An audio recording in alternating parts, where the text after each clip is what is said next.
My name is Christine Marquette, and I'm a registered dietitian with the Austin Regional Clinic, and I'm going to talk to you about how to eat healthy at Panera. Panera has a lot of different options on their menu, and there's a variety of choices. Some people will go there just to get maybe a bagel or a scone or some bread. Some people may be going there to actually eat a meal, a sandwich for lunch, a salad or something like that, lunch or dinner. So there's a lot of things to keep in mind. If you're going just to get bread, the artisan breads, the signature breads, those are basically all healthy choices as long as you limit it to a 2-ounce portion.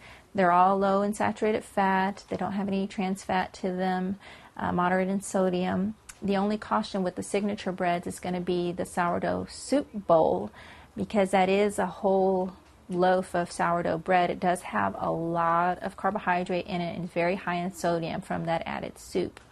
As far as the actual meals for the sandwiches, the best choices from the sandwiches are the half cafe sandwiches.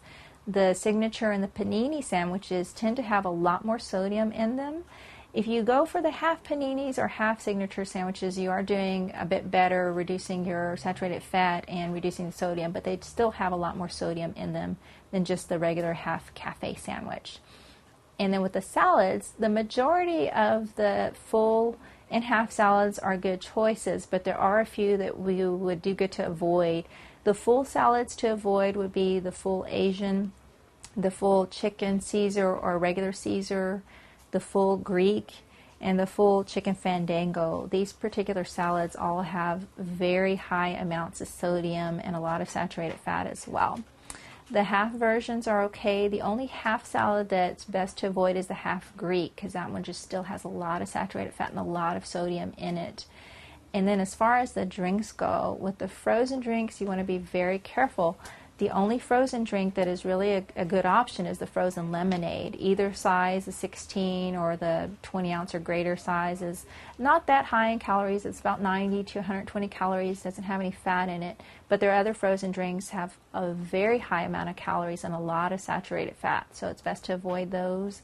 And then as far as their coffee drinks, you want to avoid the latte, and you also want to avoid the hot chocolate, because those have a lot of extra saturated fat in them as well.